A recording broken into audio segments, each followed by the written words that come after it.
Hey, I'm golf broadcaster Matt Adams. The updated and expanded second edition of my book, The Golf Round I'll Never Forget, Golf's Biggest Stars Recall Their Finest Moments, is now available. Readers can expect to march with Arnie's Army at the 1960 U.S. Open, relive Jack Nicklaus's remarkable 1986 Masters win, and be amazed by the Tiger Slam. The Golf Round I'll Never Forget, Golf's Biggest Stars Recall Their Finest Moments. Pick it up where fine books sold, including BarnesandNoble.com and Amazon.com. This podcast is part of the Sports History Network, your headquarters for the yesteryear of your favorite sport. You can learn more at sportshistorynetwork.com. Hello, sports fans, and welcome to another edition of Yesterday's Sports on the Sports History Network. Today, we're going back to the year 1971. The Vietnam War was in full force. Disney World opened in Orlando, Florida. And Joe Frazier and Muhammad Ali fought at Madison Square Garden in what many called the fight of the century. Those are just a few of the things that were going on in 1971. But this podcast will be about the 1971 season of the Kansas City Chiefs. Before we look back at the Kansas City Chiefs' 1971 season, let's review the Chiefs' history going back to 1960, when they were one of only 8 teams in the newly formed American Football League. The Chiefs started their franchise as the Dallas Texans, and in 1962, they won the AFL Championship. After moving to Kansas City in 1963, the team struggled, posting 19 wins, 19 losses, and 4 ties record over the next 3 seasons. But in 1966, the Chiefs won another AFL title, and in 1969, they won their 3rd AFL title and the Super Bowl over the Minnesota Vikings. The 1971 season didn't get off to a good start. After taking a 14-0 lead at halftime, the Chiefs' pass defense struggled in the second half, giving up some big plays and allowing 3 touchdowns. The offense played poorly, and the Chargers won 21-14. In a Week 2 game at the Houston Astrodome, the Chiefs took an early 10-0 lead, but the tide turned quickly when defensive back Ken Houston returned a fumble 67 yards for a touchdown. By the 4th quarter, the Oilers had taken a 16-13 lead. A Warren McVie touchdown in the 4th quarter gave Kansas City a 20-16 victory.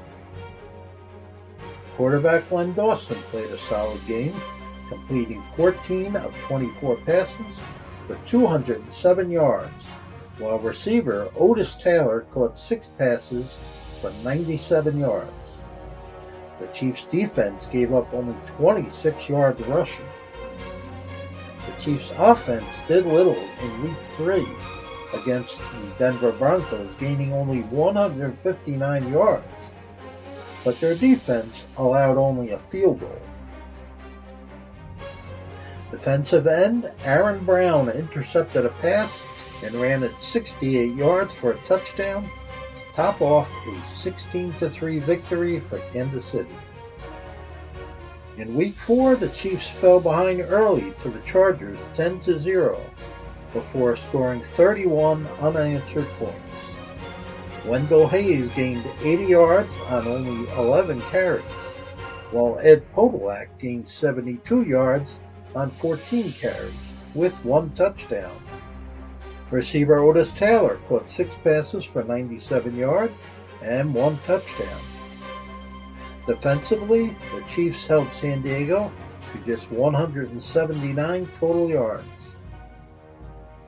On Monday Night Football, the Chiefs again fell behind early, trailing the Steelers 9-0 going into the second quarter. But from then on, it was all Chiefs.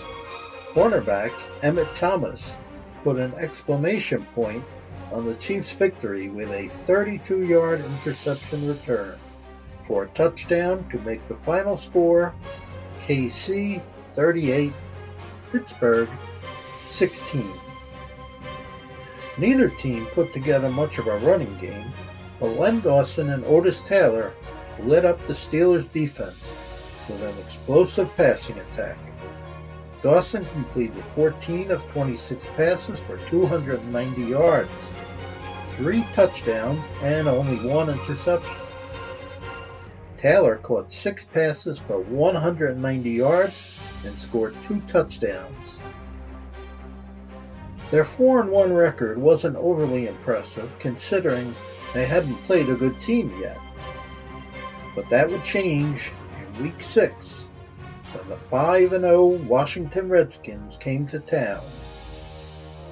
The Chiefs trailed 17-6 at halftime, but Dawson connected with Otis Taylor in the third quarter for a 25-yard touchdown strike to tighten the gap to just 4 points. In the fourth quarter, the Redskins kicked a field goal to increase their lead to 20-13. But Dawson threw 2 touchdown passes, one to Taylor and one to Elmo Wright, to give Kansas City a 27-20 victory. Although the Chiefs' defense had a tough time containing Charlie Taylor, as most teams did, they held the Redskins' ground game to only 100 yards. Otis Taylor had another big game, catching 5 passes for 105 yards and scoring 2 touchdowns. Ed Podolak also had a good game, rushing for 110 yards on 24 carries. The Chiefs traveled to Oakland in a Week 7 game against the division rival Raiders. The two teams entered the game tied for first place. Kansas City held a 20-10 lead in the fourth quarter when Raiders' backup quarterback, George Blanda, replaced starting quarterback Darryl LaMonica. It had been a long day for LaMonica as the Kansas City defense sacked him 4 times, forcing 2 interceptions, and held him to 122 yards passing. Blanda threw a 24-yard touchdown pass to Fred Biletnikoff and later kicked the field goal to make the final score 20-20. That's back in the day when there was no overtime for a regular season game, so the game ended in a tie, 20-20. Biletnikoff, a future Hall of Famer, had a big day against the Chiefs defense, catching 7 passes for 128 yards and 1 touchdown. The Chiefs' offense kept the ball on the ground, rushing for 161 yards and throwing the ball only 13 times. That will conclude today's podcast. We're going to have a part 2 of this. We'll look at the second half of the Kansas City Chiefs 1971 season next week. We'll pick it up in it will be week 8 that we'll be playing the New York Jets. Okay, hope you enjoyed it. Thank you, and God bless. This podcast is part of the Sports History Network, your headquarters for the yesteryear of your favorite sport.